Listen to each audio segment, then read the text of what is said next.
We're about to enter the Mina cemetery.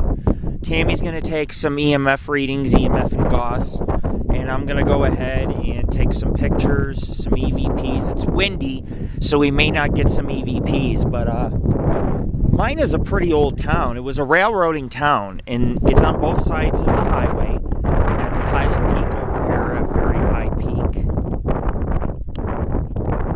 Let's see if I can zoom in a little. And, whoa, look at all them birds, man. Holy camole. Anyways, we're going to walk into the cemetery. This town was based and formed from the railroad. You know, like Looning, they shipped and exported. That's exactly what this town did. It received imports and exports. As you can see, it's kind of a colorful cemetery. You have ribbons and flowers. It's very well maintained. I'm impressed for such an old town. The town started late, but it was an important ghost town because it exported to other ghost towns like Belleville, and because it was on the railroad. And so, you know, over the years, I mean, at one time there was a couple thousand people living here, and now it's dwindled down to, you know, maybe 100 people. But I mean, it's a lot of crosses.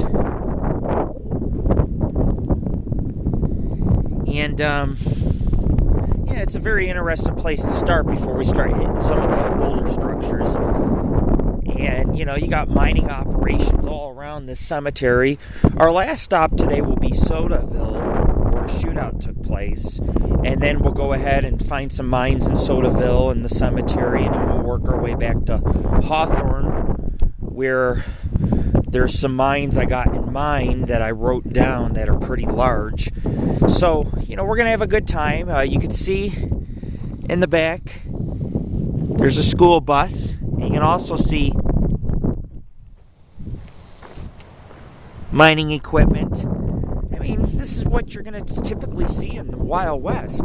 But you have on one side, you know, businesses and historic structures, and then on the other side you have a lot of residential in Mina. But I got a great deal on a pocket knife, which I bought for Tammy. It has a motorcycle, a chopper motorcycle on it. Very nice blade. And it's just, I mean, it's amazing. For example, look how old this is. I mean, I realize the town was a late boomer, but you know, a wood grave marker, you don't see things like that. This is a, even though this isn't as old of a cemetery, it is very relevant to the history. A lot of people perished here over the years. These people worked in those mines up on that mountain over there on Pilot Peak, and the mine of mines, you know. So it's a very relevant site, and you know, it was an important railroading town, and eventually they removed the tracks, and that's what we're stuck with. There's an old school bus. There's a fence, so I can't get to it, or I'd go ride on the school bus. But let's go see what this plaque says up here, and then I'm going to cut the video and do some photography and some EVP sessions. We have a lot on our plate today. This is our beginning investigations of 2013, so we want to make sure we start the year off with a bang and do some very relevant sites here in Nevada. It is very cold. It's one of the coldest winters the lady at the gas station told me they're having. But as you can see, there's no snow. We got hit with a blizzard last night, and I went a few hours south in Nevada, and there's no snow, but it is cold, like I said. So it's definitely interesting. I mean, there's nothing but mountains on both sides. Imagine how much is unexplored. But anyways, here's what we have. This memorial dedicated to citizens of Mina, Nevada, to perpetuate the memory of our valiant defenders of freedom who made the supreme sacrifice in World War II. So not only do you have pioneers that began the town, started it up, worked on the railroad and in the mines, but you also have veterans of World War II who are buried here. For example, William F. Baker, Massachusetts, First Lieutenant, 153 Aero SQ, World War I, 1950s when he perished. Robert Ed Green, Nevada, Ponton, Tennessee, World War I. So, you know, you have stones dating back to the wars.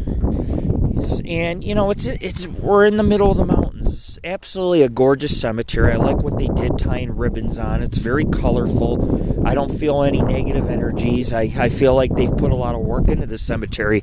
And I'm very proud of the residents in Mina for upkeeping this. I don't see many Wild West cemeteries that are upkept. And this one is in excellent condition. I mean, none of these people are forgotten. They all have flowers. For example, right here, look how colorful this is. Beautiful cemetery. This is Lord Rick. We're investigating the Wild West here in Mina, Nevada. And then we're going to go to a place where a shootout took place and wrap it up. And one last thing, you can see the people were buried not too far under, so you can see the mounds. There's burial mounds, but for example, a wooden grave marker. It's the type of stuff you see in the Wild West. Here's another one. Here's a couple, but this one is about 2.5, 3 feet tall. Anyways, check us out, www.paranormalghostsociety.org. This is Lord Rick.